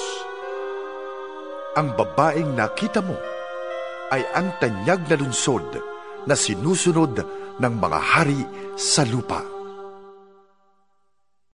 18 kabanata. Pagkatapos nito, nakita kong bumababa mula sa langit ang isang anghel na may malaking kapangyarihan. Nagliwanag ang buong daigdig dahil sa kanyang kaluwalhatian. Ubus lakas siyang sumigaw. Bumagsak na! Bumagsak na ang tanyag na Babylonia. Ngayon ay tahanan na lamang siya ng mga demonyo, bilangguan ng masasamang espiritu, ng maruruming ibon at ng marurumi at kasuklam-suklam na mga hayop. Sapagkat pinainom niya ng alak ng kanyang kahalayan ang lahat ng bansa. Nakiapid sa kaniya ang mga hari sa lupa, at ang mga mangangalakal sa buong daigdig ay yumaman sa kaniyang mahalay na pamumuhay. Narinig ko mula sa langit ang isa pang tinig na nagsasabi, Umalis ka sa Babylonia, bayang ko. Huwag kang makibahagi sa kanyang mga kasalanan upang hindi ka maparusahang kasama niya, sapagkat abot na hanggang langit ang mga kasalanan niya at hindi nalilimutan ng Diyos ang kanyang kasamaan. Gawin ninyo sa kanyang ginawa niya sa inyo. Gumanti kayo ng higit pa sa kanyang ginawa. Punuin ninyo ang kanyang kopa ng inuming higit na mapait kaysa inihanda niya sa inyo. Kung paano siya nagmataas at nagpasasa sa kalayawan, palasapin ninyo siya ng ganoon ding pahirap at kapighatian. Sapagkat lagi niyang sinasabi, Reyna akong tinatanghal, hindi ako biyuda, hindi ako daranas ng kasawian kailanman. Dahil dito, sabay-sabay na daragsa sa kanya ang mga salot sa loob ng isang araw. Sakit, dalamhati at tagutom, at tutupukin siya ng apoy, sapagkat makapangyarihan ang Panginoong Diyos na humahatol sa kanya. Tatangis at iiyak ang mga haring nakiapid sa kanya at nagpasasa sa kalayawan sa piling niya. Habang tinatanaw nila ang usok ng nasusunog na lunsod, tatayo lang sila sa malayo sapagkat takot silang madamay sa dinaranas niyang parusa. Sasabihin nila, Kalagim-lagim! Kalagim-lagim ang dakilang Babylonia! Ang matatag na lungsod! Sa loob lamang ng isang oras ay naganap ang parusa sa dakila at makapangyarihang lungsod ng Babylonia! Dahil sa kanya'y tatangis din at magdadalamhati ang mga mangangalakal sa daigdig, sapagkat wala nang bibili ng kanilang paninda. Wala nang bibili ng kanilang mga ginto, pilak, alahas at perlas, mga lino, seda, telang kulay ube at pula, lahat ng uri ng mabangong kahoy, mga kagamitang yari sa pangil ng elepante, mamahaling kahoy, tanso, bakal at marmol. Wala nang bibili ng kanilang sinamon, mga pampalasa, kamanyang, mira at insenso, alak at langis, harina at trigo, mga baka at tupa, mga kabayo at karwahe, mga alipin, at pati buhay ng tao. Wala na ang lahat ng mga bagay na hinangad mo. Ang lahat ng kayamanan mo, pati na ang iyong kagandahan, ay napahamak na kasama mo. At hindi na masisilayan ng mga tao kailanman. Hindi lalapit ang mga mangangalakal na yumaman sa lungsod na iyon, sapagkat takot silang madamay sa kanyang paghihirap. Tatangi sila at magdadalamhati. Sasabihin nila, Nakakapangilabot ang nangyari sa kanyang nalunsod. Dati nadadapitan siya ng lino at telang kulay ube at pula. Napapalubitaan ng mga alahas, ginto at perlas. Sa loob lamang ng isang oras ay naglahog lahat yun. Mula sa malayo ay tumanaw ang mga kapitan, mga pasahero, at mga tripulante ng mga sasakyang dagat, at lahat ng nabubuhay sa pagdaragat.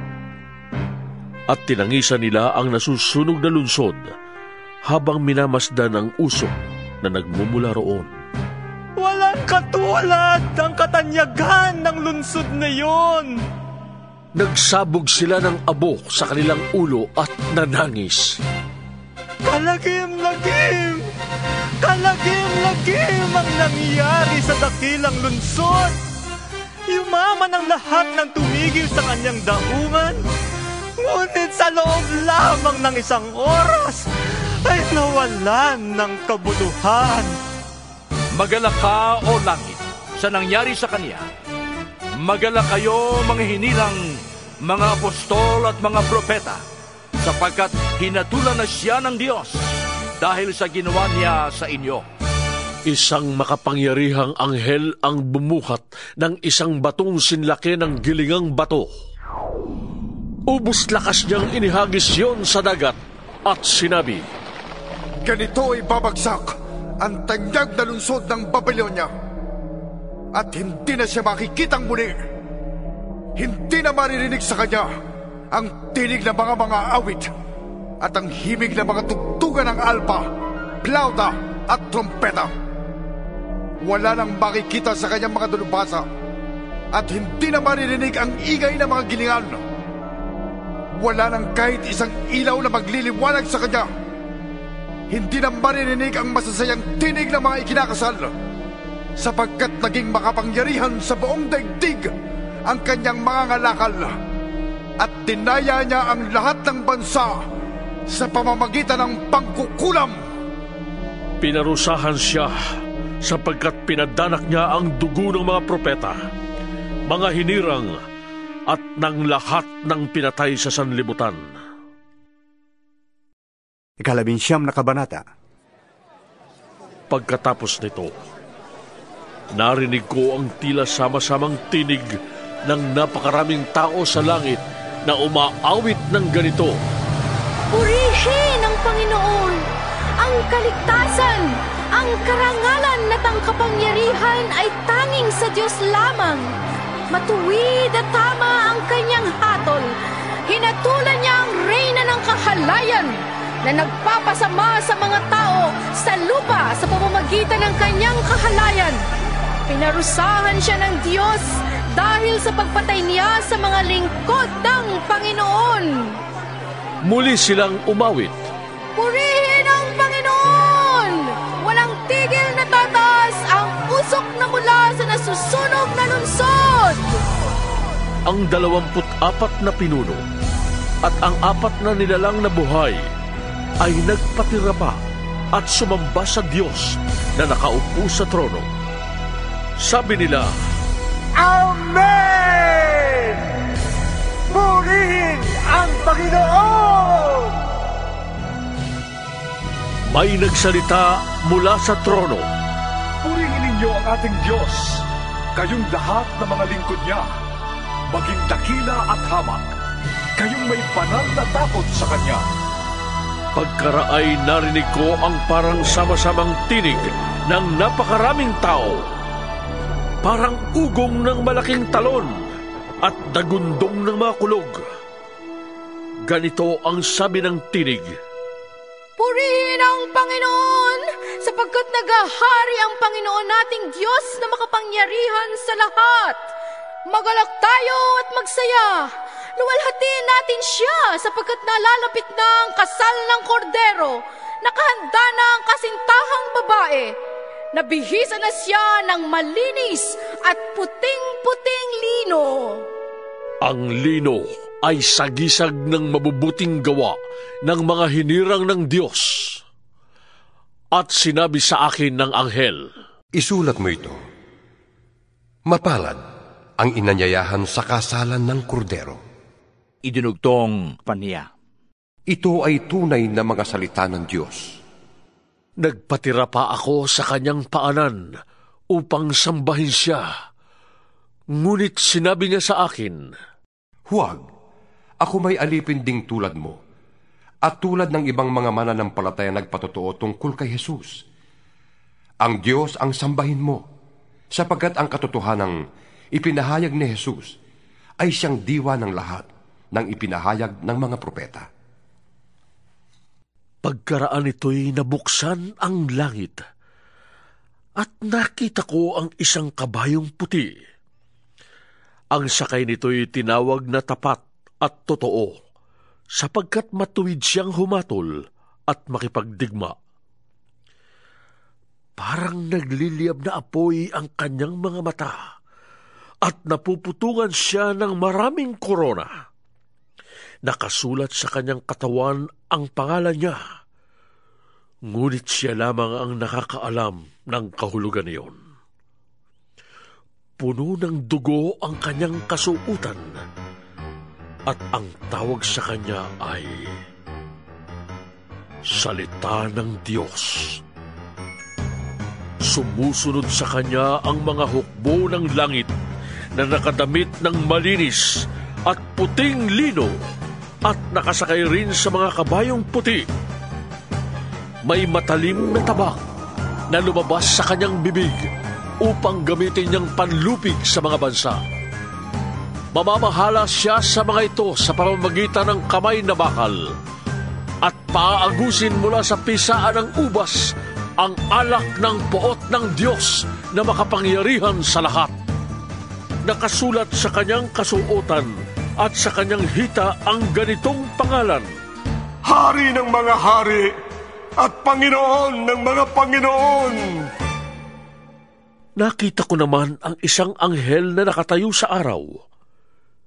Tinawag niya ang mga ibon sa himpapawid. Halikayo at magkatipon sa malaking handaan ng Diyos. Kainin ninyo ang laman ng mga hari, ng mga kapitan, ng mga kawal, ng mga kabayo, at ng kanilang mga sakay. Kainin din niyo ang laman ng lahat ng tao, alipin at malaya, hamak at dakila. At nakita kong nagkatipon ang halimaw at ang mga hari sa lupa, kasama ang kanilang mga hukbo, upang kalabanin ang nakasakay sa kabayo at ang hukbo nito. Nabihag ang halimaw. Gayon din ang huwad na propeta na gumawa ng mga kababalaghan sa harap ng halimaw upang dayain ang mga taong may tanda ng halimaw at sumambas sa larawan nito. Inihagis ng buhay sa dagat ng nagliliyab na asupre ang halimaw at ang huwad na propeta. Ang kanilang mga hukbo ay pinatay sa pamamagitan ng tabak na lumabas sa bibig ng nakasakay sa kabayo. Nabusog ng husto ang mga ibon sa pagkain ng kanilang mga bangkay. 20 Kabanata. Pagkatapos ay nakita ko ang isang anghel na bumababa mula sa langit. Hawak ang isang malaking kadena at ang susi ng banging walang kasing lalim. Sinunggaban niya ang dragon, ang matandang ahas, na walang iba kundi ang Diablo o si Satanas, at ginapos ito sa loob ng 1,000 taon. Ito'y inihagis ng anghel sa banging walang kasing lalim, saka isinara at tinataka ng pinto nito upang hindi siya makalabas at makapandaya pa sa mga bansa hanggang di natatapos ang 1,000 taon. Pagkatapos nito'y palalayain siya sa loob ng maikling panahon.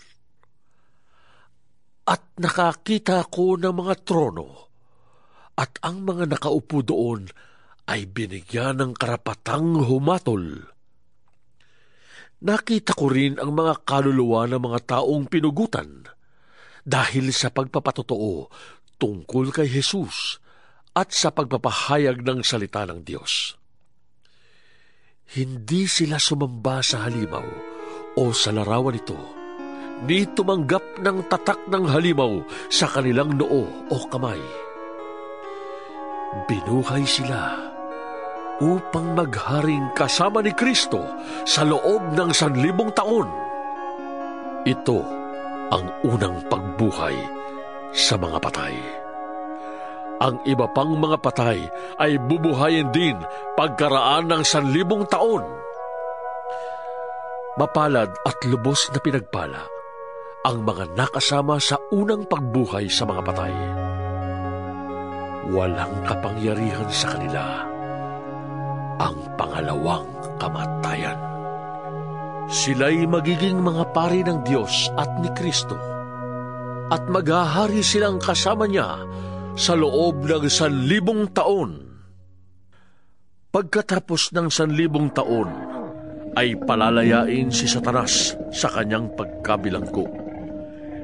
Lalabas siya at dadayain ang mga bansa sa buong mundo, ang Gog at Magog. Titipunin niya ang mga ito at isasama sa pakikipagdigma. Ang hukbong ito ay magiging sindami ng buhangin sa tabing dagat. Kumalat sila sa buong mundo at pinaligiran ang kampo ng mga hinirang ng Diyos at ang pinakamamahal niyang lungsod. Ngunit umulan ng apoy mula sa langit at tinupok ang mga kampo ni Satanas. At ang diablong nandaya sa kanila ay itinapon sa dagat na apoy at asupre na pinagtapunan din sa halimaw at sa huwad na propeta. Magkakasama silang pahihirapan araw at gabi, magpakailanman. Pagkatapos nito'y nakita ko ang isang malaking tronong puti at ang nakaupo doon. Naglaho ang lupa't langit sa kanyang harapan at hindi na nakita pang muli.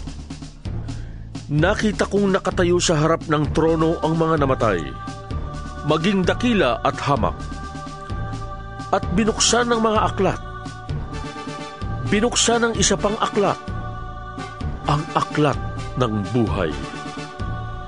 Hinatulan ang mga patay ayon sa kanilang ginawa, batay sa nakasulat sa mga aklat.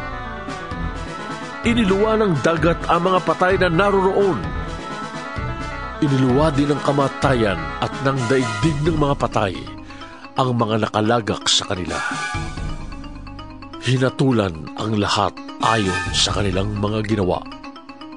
Pagkatapos ay itinapon din sa dagat na apoy ang kamatayan at ang Hades. Ito ay ang pangalawang kamatayan. Itinapon sa dagat na apoy ang sinumang hindi nakasulat ang pangalan sa aklat ng buhay. 21 kabanata. Pagkatapos nito, nakita ko ang isang bagong langit at isang bagong lupa. Wala na ang dating langit at lupa. Wala na rin ang dagat. At nakita ko ang banal na lungsod, ang bagong Jerusalem, na bumababa mula sa langit, buhat sa Diyos, gaya ng isang babaeng ikakasal. Gayak na gayak siya sa pagsalubong sa lalaking kanyang mapapangasawa. Narinig ko ang isang malakas na tinig mula sa trono. Ngayon, ang tahanan ng Diyos ay nasa piling na ng mga tao. Mananatili siyang kasama nila at sila'y magiging bayan niya. Makakapiling nilang palagi ang Diyos at siya ang magiging Diyos nila. At papahirin niya ang bawat luha sa kanilang mga mata. Wala nang kamatayan, dalamhati, pag-iyak at sakit, sapagkat lumipas na ang dating mga bagay. Pagkatapos ay sinabi ng nakaupo sa trono, "Ngayoy binabago ko na ang lahat ng bagay." At sinabi niya sa akin, "Isulat mo, maasahan at totoo ang mga salitang ito." Sinabi pa rin niya sa akin, "Naganap na! Ako ang Alpha at ang Omega, ang simula at ang wakas. Ang sino mang nauuhaw ay bibigyan ng tubig na walang bayad, na mula sa bukal na nagbibigay buhay. Ito ang makakamtan ng magtatagumpay. At ako'y magiging Diyos niya, at siya na may magiging anak ko. Subalit malagim ang kasasapitan ng mga duwag, ng mga taksil, ng mga nagpapasasa sa kasuklam-suklam na kahalayan, ng mga mamamatay tao, ng mga nakikiapid, ng mga mangkukulam, ng mga sumasamba sa Diyos-Diyusan, at lahat ng sinungaling. Ang magiging bahagi nila'y sa dagat na asupreng nagliliyab. Ito ang pangalawang kamatayan." Ang isa sa 7 anghel na may dalang 7 mangkok na puno ng 7 huling salot ay lumapit sa akin. Sabi niya, "Halika, at ipapakita ko sa iyo ang babaeng mapapangasawa ng kordero." Napasailalim ako sa kapangyarihan ng Espiritu, at ako'y dinala ng anghel sa ibabaw ng isang napakataas na bundok. Ipinakita niya sa akin ang Jerusalem, ang banal na lungsod na bumababa mula sa langit buhat sa Diyos. Nagliliwanag ito dahil sa kaningningan ng Diyos. Kumikislap na parang batong hiyas, gaya ng diamanting sinlinaw ng kristal. Ang pader nito'y makapal, mataas at may 12 pinto, at sa bawat pinto ay may bantay na anghel. Nakasulat sa mga pinto ang pangalan ng 12 lahi ng Israel. May 3 pinto ang bawat panig, 3 sa silangan, 3 sa timog, 3 sa hilaga, at 3 sa kanluran. Ang pader ng lungsod ay may 12 pundasyon, at nakasulat dito ang pangalan ng 12 apostol ng Kordero. Ang anghel na nagsalita sa akin ay may hawak na gintong panukat upang sukatin ang lungsod, ang mga pinto at ang pader nito. Parisukat ang ayos ng lungsod. Kung ano ang haba, ay siya ring luwang.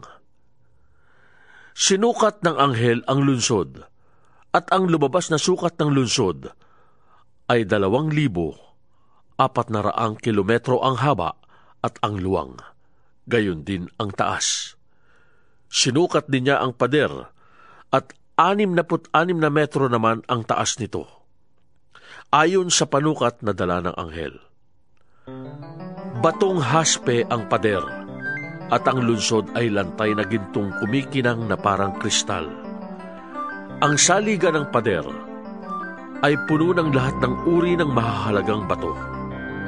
Haspe ang una, safiro ang ikalawa, kalsedonia ang ikatlo, esmeralda ang ikaapat, onise ang ikalima, cornalina ang ikaanim, krisolito ang ikapito, berilo ang ikawalo, topasyo ang ikasyam, krisopraso ang ikasampu, hasinto ang ika-11, at amatista ang ika-12.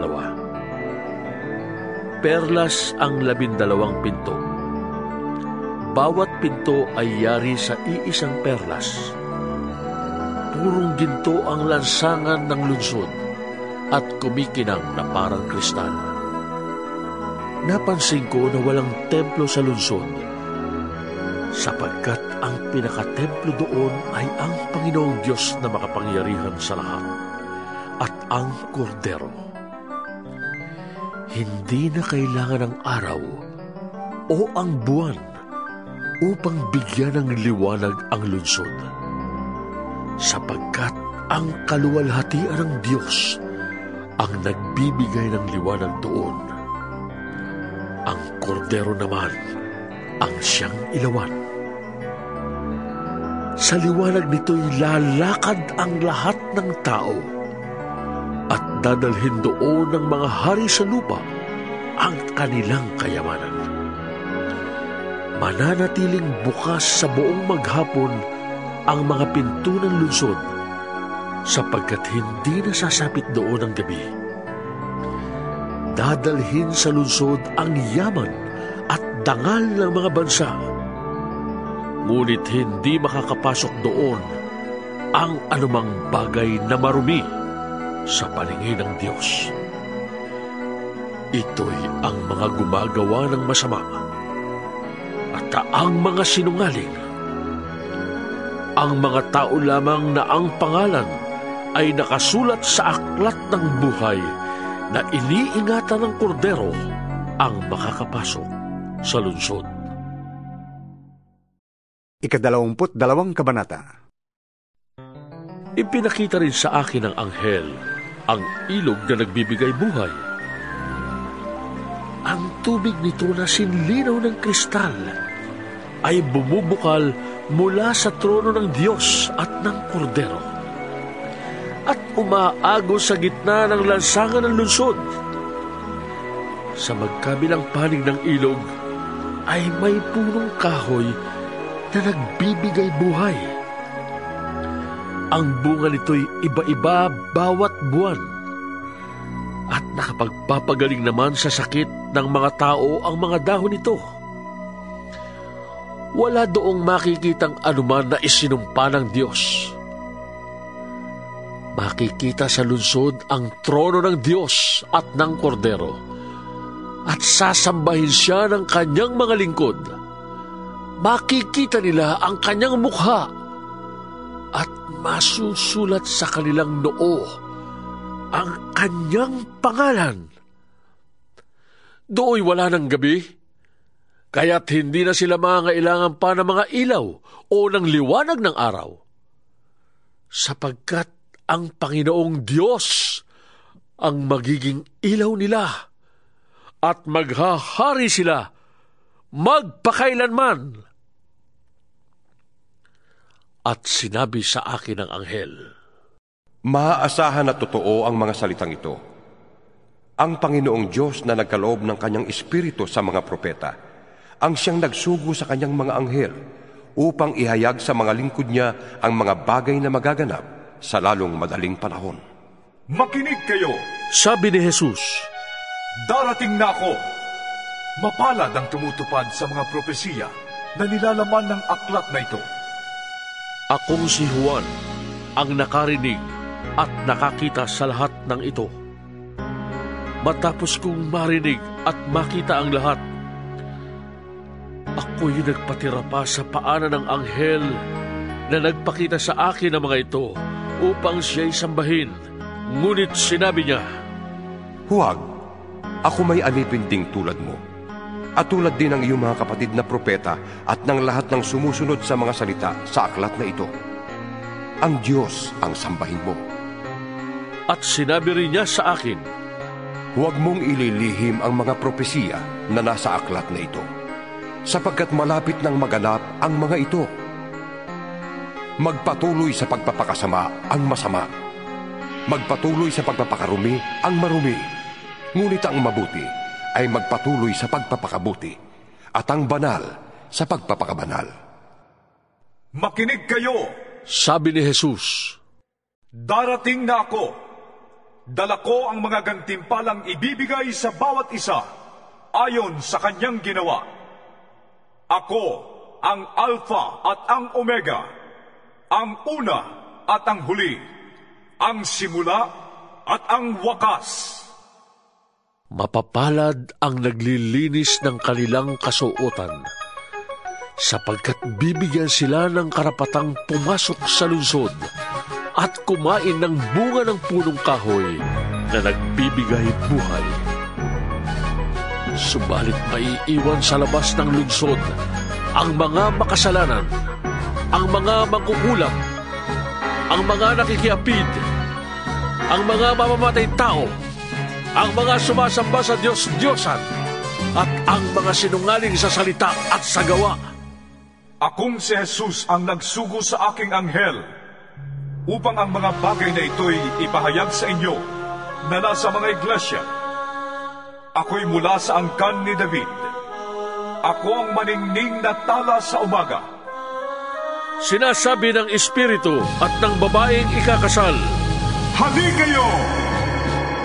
Lahat ng nakakarinig nito ay magsabi rin, Hali kayo! Lumapit ang sinumang nauuhaw. Kumuha ang may gusto ng tubig na nagbibigay buhay. Ito'y walang bayad. Akong si Juan ay nagbibigay ng babala sa sinumang makarinig sa mga propesiya na nasa aklat na ito. Ang sinumang magdaragdag sa nilalaman ng aklat na ito ay daragdagan ng Diyos ng parusa. Idaragdag sa kanya ang mga salot na nakasulat dito. Ang sinumang mag-alis ng anuman sa mga propesiyang naririto ay aalisan naman ng Diyos ng karapatan sa bunga ng punong kahoy na nagbibigay buhay at sa banal na lungsod na binabanggit dito. Sinasabi ng nagpapatotoo sa lahat ng ito. Tiyak na nga, darating na ako. Amen. Sana'y dumating ka na, Panginoong Jesus. Naway makamta ng lahat ang pagpapala ng Panginoong Jesus.